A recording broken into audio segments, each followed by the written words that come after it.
গান্ধীকে কেন খুঁজে পাওয়া যাচ্ছে না? কেন তিলোত্তমা ইস্যুতে তাকে কলকাতায় আমরা দেখতে পাচ্ছি না?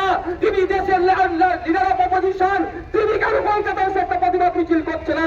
এটাও কিন্তু আমাদের ভাবাচ্ছে।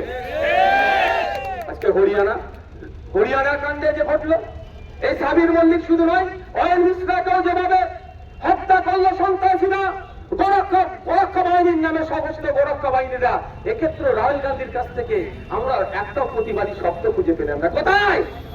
আপনি আমি ভাবছি মোদীকে হারানোর জন্য দাঁড় করাতে হবে, কিন্তু যাকে ভাবছি মোদীকে হারানোর জন্য দাঁড় করাবো, তিনি তো মোদী বাবুর থেকেও কোনো অংশে মনে হয় কম যাচ্ছে। অনেকের গায়ে লাগতে পারে, আমার দেখার প্রয়োজন নাই। জ্বালা মাল লেগেছে, আমি বলবো যদি আমার জ্বালাই মলম লাগাতে আসে তাকে সাবাসী দেবো, পিঠ চাপড়াবো।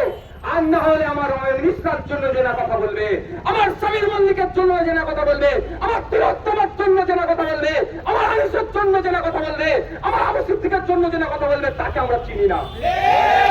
ভাবতে পেরেছেন? খুব তেল লাগাচ্ছিলেন না ভোটের আগে? হ্যাঁ, কেন ভাইয়া অনেকে বলছে ভাই আমরা কংগ্রেসের অমুকের সাথে কেন জোট করতে পারেন? লজ্জা লাগছে তখন আমাকে। ভোটের রেজাল্ট হয়েছে 4 তারিখ, এখন পর্যন্ত সারা দেশে প্রায় 20টা মব লিঞ্চিং হয়েছে, পিটিয়ে হত্যা করা হয়েছে। তার মধ্যে সংখ্যালঘু সমাজের বেশি, 5-6টা আমার সংখ্যাগুরু সমাজের মানুষ আছে। কিন্তু আমাদের ভোটের আগে তাকে দেখছিলাম এইখানে ছুটছে, ওইখানে ছুটছে, কখন সাধু বাবা সাজছে, কখন পীর সাহেব সাজছে, মানে বিভিন্ন সাজছে। তাকে একটাও প্রতিবাদ করতে দেখেছেন?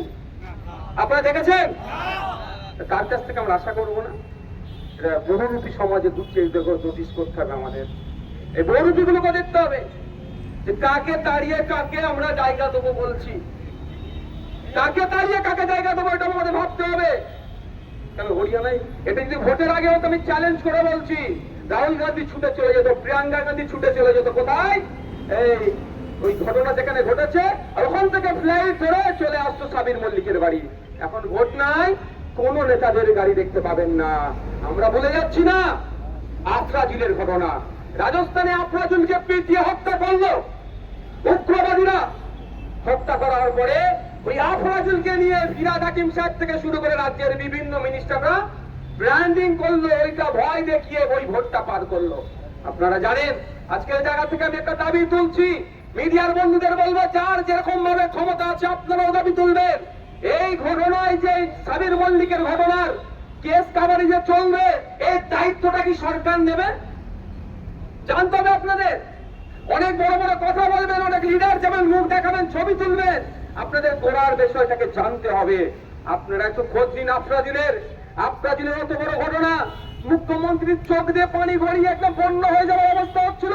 ফিরাদ হাকিম থেকে শুরু করে অত সংখ্যালঘু দরদি নেতারা একদম হোঁচট থেকে মামলায় ছুটে চলে যাচ্ছিল। আজকে খোঁজ নিয়ে দেখুন আফরাজুলের যে মামলা চলছে, সরকার কত টাকা দেয় মামলাটাকে চালানোর জন্য? আর 1টা টাকা দেয়নি। আমি চ্যালেঞ্জ করে বলছি, অন ক্যামেরা বলছি, এখন তো কিছু বললেই নোটিশ চলে আসছে, আসুক আমার নামে নোটিশ।